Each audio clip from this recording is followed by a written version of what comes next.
So right now we're in Hope, Arkansas. We're actually at Fair Park. It's where the Watermelon Festival happens every August. But I'm here. I haven't been back to Hope, Arkansas since I left right before I was 18 years old. So 18 years since I left, and I haven't been back because I just kind of wanted to forget about this place. And this is an opportunity for me to come back and just visit. We are at my old high school, my first high school in Hope High. Gonna do a little walkthrough. Even standing in this parking lot is interesting. So go see kind of what's changed, if anything has changed. I know people have changed, but yeah, let's go walk around.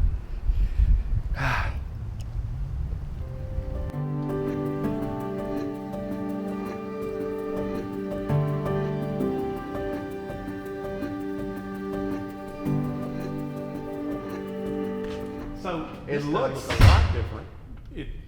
It is air conditioned and It it was is, not. it was not air conditioned. You're right. Remember we had those big fans stuck up in the corner? Yeah, I remember And that. There's the bathroom we put on. And remember you went down that step right there and the restrooms were to the left. To the left. Laundry room and equipment room Yes. was that direction. Used to do like ice baths right there. Like, Right. yeah, I remember the shop. Yeah, and I just remember like being in this room, and then in my grade we had Quentin Charles, and you had Oh, yeah. like Oh, yeah. and these guys are just so strong, man. And I just sit there and be like, Yeah. I'm gonna do one set and I'm good. You I'm bring good, all those guys. names up and I wonder how much grief I gave them while we were practicing.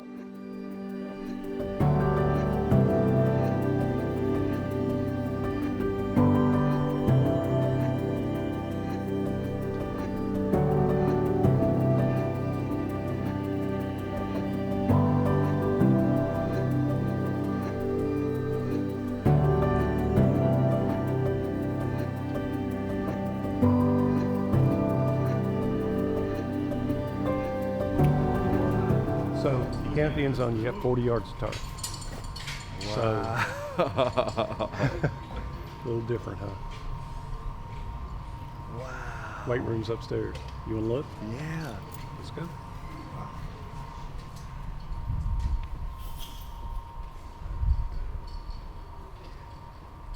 Wow.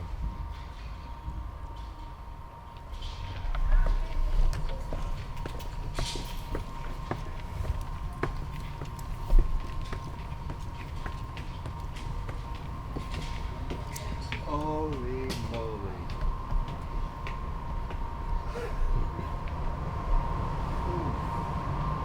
This almost feels like a college. Proud of you, stuff. And this is all within the last Yeah, when this building was built. 6-7 years, Yeah, 6, whatever 7. that was. Yeah. Holy. So this is where the varsity room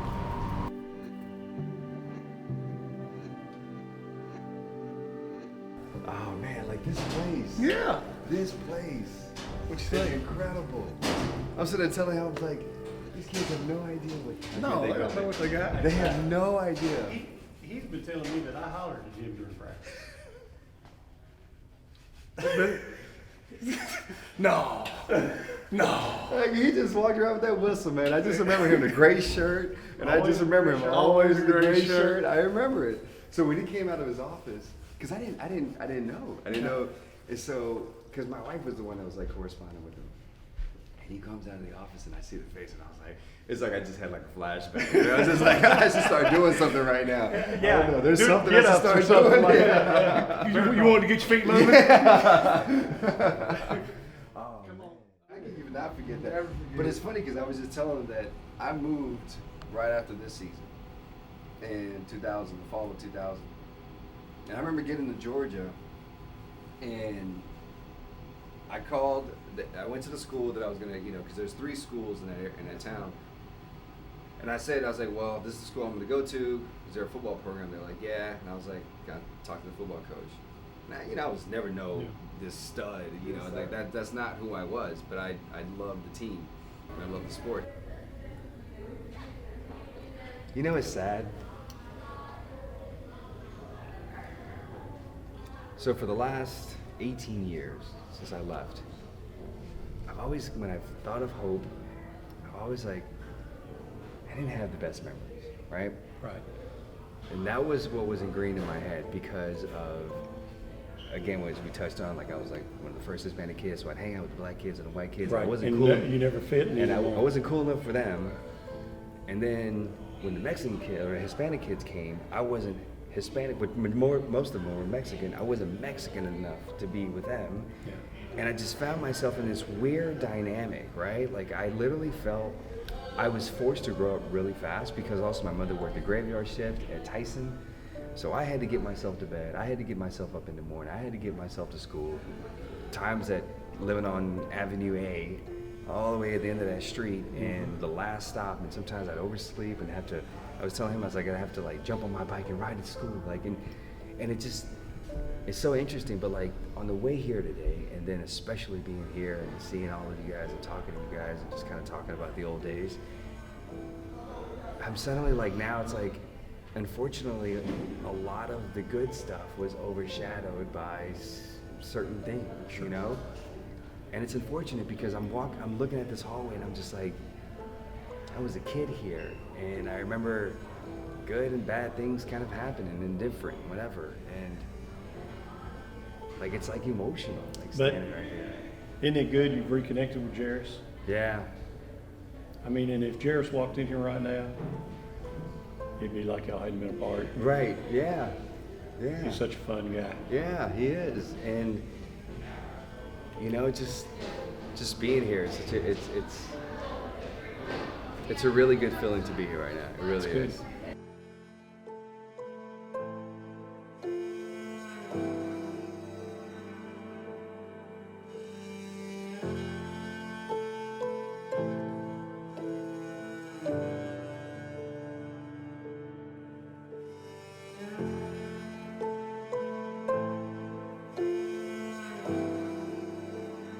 So when I got the opportunity to get a tour of the high school, the new versions of the school, the new components of it,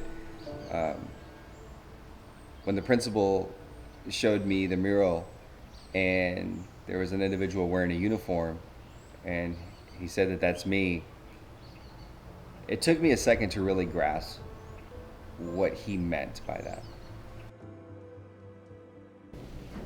This is you. That's you. Wow.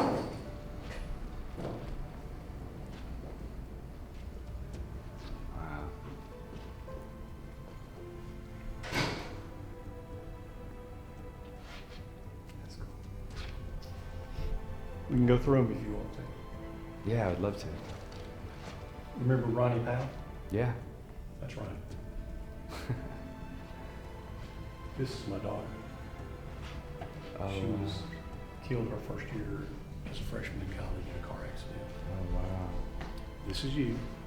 And I've done this, no telling how many times, JR, to people who want to know about the mural. This is you. This is a girl who was a band. She graduated from here. She was a drum major.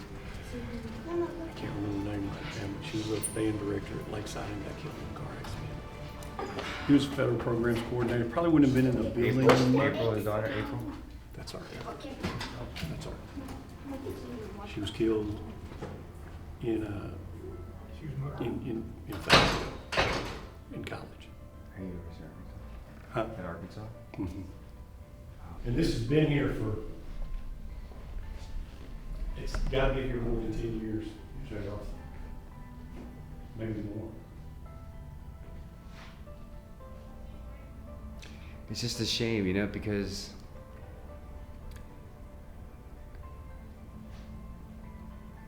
here you guys had never forgotten about me, and yet in some way I'd almost kind of forgotten about Hope. All right.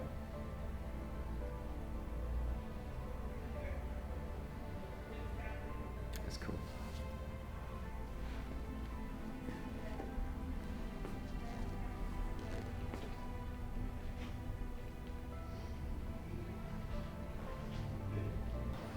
And that's when it really hit me that like I said, like I really, in many ways, like forgot about this place, but they never forgot about me. And seeing that mural of me and knowing that when every time he gives a tour, every time he talks about that mural and the individuals up there, he's talking about J.R. Martinez because they haven't forgotten about me. And yeah, they got me emotional. But what it did is it also made me realize, like, a lot of the kids that I saw walking around the school kind of had the same demeanor, the same expression that I had walking around. And it makes me want to come back. It makes me want to come back and speak to those kids. It makes me want to say to them, hey, listen, I too lived in the same street, on the same street, in the same community, endured the same obstacles that you did. I get it. So, because the community has never forgotten about me, I was still one of them. And so I want these kids to understand that this community is not forgetting about them, even though there may be limited resources here, but they love them. The people that are in those positions, they want them to succeed. They want them to thrive. And I want that too.